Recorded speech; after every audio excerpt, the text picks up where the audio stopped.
Hello students, how are you. I hope कि आप सब अच्छे होंगे। आप सबका वेलकम है आपके अपने यूट्यूब चैनल एक्सपर्ट ओपिनियन पर। एंड आप सबको कृष्ण जन्माष्टमी की बहुत बहुत शुभकामनाएं।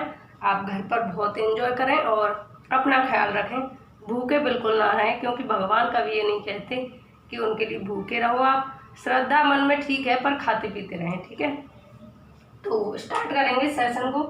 और आज के सेशन में हम डिस्कस करने वाले हैं अध्ययन विधियों के बारे में। यहाँ से अध्ययन विधियों से आपका टेट, कोई सा भी टेट हो, ठीक है, कोई सा भी एस टेट हो, आपका यूपी टेट हो या आपका सी टेट हो या आपका सुपर टेट हो, आपका एमपी टेट, बिहार टेट, कोई भी टेट XYZ, सभी टेट्स में यहाँ से क्वेश्चंस बनते हैं। तो यहाँ डिस्कस करेंगे और बहुत अच्छे से डिस्कस करेंगे, ठीक है। तो बात करते हैं पहली विधि की, अंतर्दर्शन विधि। तो देखो, अंतर्दर्शन विधि की बात करते हैं आपके वुंट, ठीक है। अंतर्दर्शन विधि में क्या होता है, ये अंतर्दर्शन विधि जो होती है आंतरिक होती है और इसमें खुद के अंदर झांकना पड़ता है। और विलियम वुंट की बात करें तो विलियम वुंट ने क्या है, मनोविज्ञान को चेतना का विज्ञान कहा। किसका विज्ञान कहा?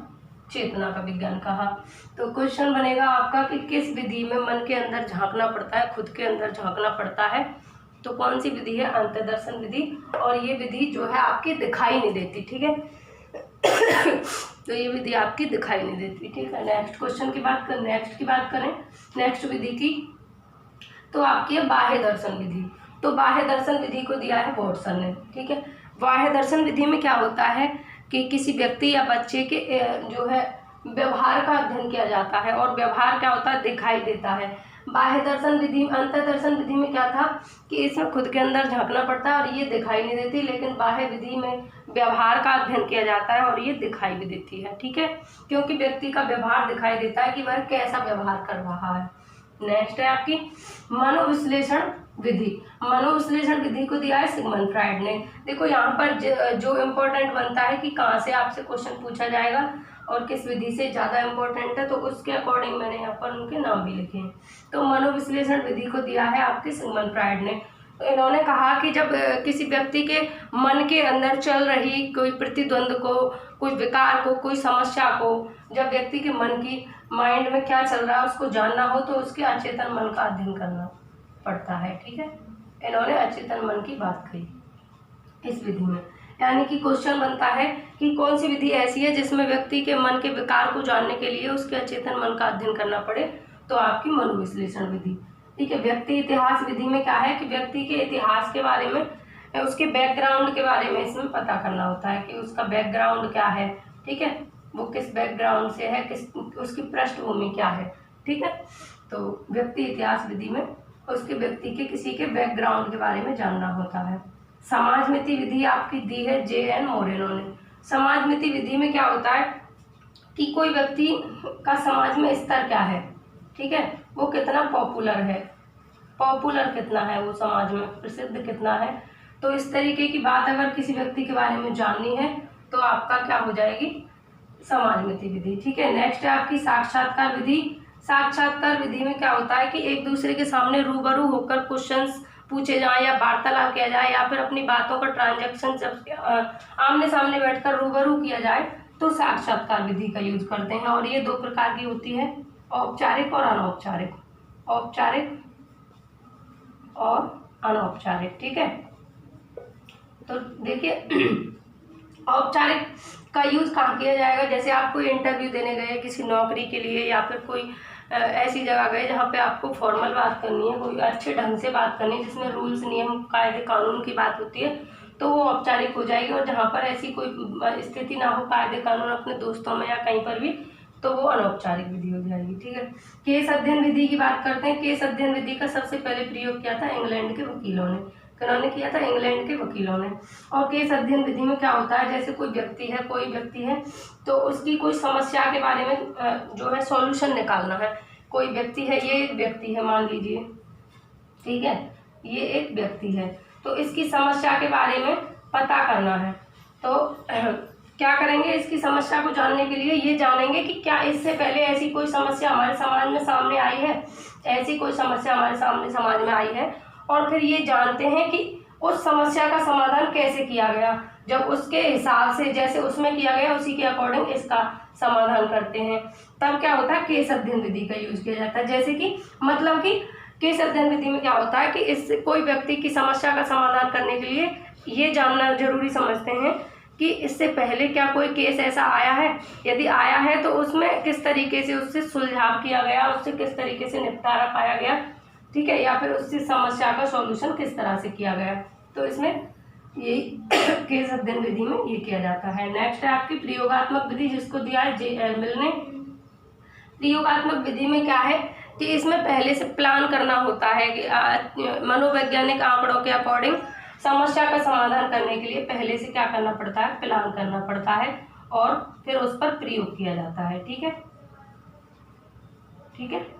नेक्स्ट है आपकी सांख्यिकी विधि, जिसको दिया है गाल्टन जी ने। इन्होंने कहा सांख्यिकी विधि में क्या होता है कि किसी समस्या को जानने के लिए, किसी समस्या का निष्कर्ष निकालने के लिए, कोई समस्या सामने आई है और उसका निष्कर्ष निकालने के लिए जब हम आंकड़े इकट्ठे करते हैं तब कौन सी विधि हो जाती है, सांख्यिकी विधि। विकासात्मक विधि को दिया जीन पियाजे जी ने, और इन्होंने क्या है मानव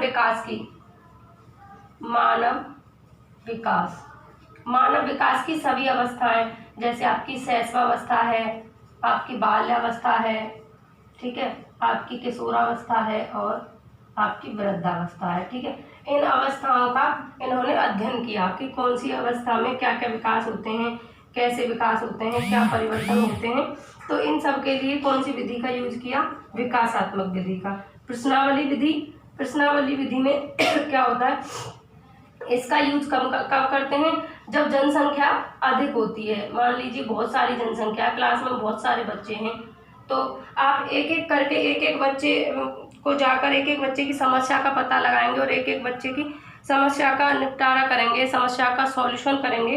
तो फिर क्या होगा कि बहुत सारा समय लग जाएगा, और जो कि असंभव है, संभव नहीं है, क्योंकि एक एक बच्चे के बारे में जानना, एक एक बच्चे की समस्या को आप जा जाकर सुलझाएंगे तो बहुत समय लगेगा। तो इसमें क्या है प्रश्नावली विधि में कि सभी बच्चों के मानसिक स्तर को ध्यान में रखते हुए प्रश्न निर्माण किए जाते हैं। ठीक है, प्रश्नों का निर्माण किया जाता है और तब उनकी समस्याओं को जानने का प्रयास किया जाता है। ठीक है, तो आई होप कि आपको समझ में आई होंगी ये। तो देखिए यहाँ से आपकी अंतर्दर्शन विधि बहुत इंपॉर्टेंट है, बाह्य दर्शन विधि भी आपके लिए बहुत इंपॉर्टेंट है। फिर आपकी आती है मनोविश्लेषण विधि, ये भी बहुत इंपॉर्टेंट है। आपकी समाज व्यक्ति इतिहास विधि से एक बार क्वेश्चन अभी पूछा गया था, और आपकी केस अध्ययन विधि बहुत इंपॉर्टेंट है, और एक आपकी आती है प्रश्नावली विधि। ठीक है, ये विधियां ज़्यादा इंपॉर्टेंट है, तो आप इनको ज़्यादा ध्यान से पढ़ लेंगे। बाकी इंपॉर्टेंट तो सारी हैं, लेकिन इनसे क्वेश्चंस बन चुके हैं और बनने के चांसेस भी हैं। ठीक है, बाकी समझ में आया हुआ। अंतर्दर्शन मतलब कि जो दिखाई नहीं देती, खुद के अंदर झांकना। बाह्य दर्शन जो दिखाई देती है, बाहरी व्यवहार। मनोविश्लेषण अचेतन मन का अध्ययन। व्यक्ति इतिहास विधि किसी व्यक्ति के बैकग्राउंड को जानना, उसकी पृष्ठभूमि को जानना। समाजमिति विधि कि व्यक्ति का समाज में क्या स्तर है, कितना पॉपुलर है वो। साक्षात्कार विधि में एक दूसरे की बातों का या उन शब्दों का ट्रांजैक्शन या संप्रेषण करना। केस अध्ययन विधि में जैसी समस्या सामने है उसके जैसी समस्या पहले कभी आई है उसका अध्ययन करना। प्रयोगात्मक विधि में कोई भी समस्या पर प्लान करते हैं पहले, फिर उस पर प्रयोग करते हैं। ठीक है, सांख्यिकी विधि में आंकड़े इकट्ठे करते हैं। विकासात्मक विधि में व्यक्ति के जो विकास के स्तर हैं, विकास की अवस्थाएं हैं, उनका अध्ययन करते हैं। प्रश्नावली विधि में क्या है कि प्रश्नों का निर्माण करते हैं सभी जनसंख्या के अकॉर्डिंग। ठीक है, तो आई होप कि आपको चीजें समझ में आई होंगी। यदि आपको सेशन पसंद आया हो तो सेशन को ज़्यादा से ज़्यादा लोगों को शेयर करेंगे। ठीक है, और मेरी आवाज़ कुछ ठीक नहीं आ रही होगी, थोड़ी तबीयत ठीक नहीं है या टायर्डनेस कह सकते हैं, तो आप थोड़ा मैनेज करेंगे। ठीक है, और आप अपना जो है फीडबैक देकर जाएंगे, कमेंट सेक्शन में बताएंगे। आपकी कोई क्वेरी, कोई क्वेश्चंस हो तो आप कमेंट सेक्शन में बताएंगे। इसी के साथ सेशन खत्म करते हैं। आज के लिए इतना ही, फिर मिलेंगे फिर किसी नए टॉपिक के साथ।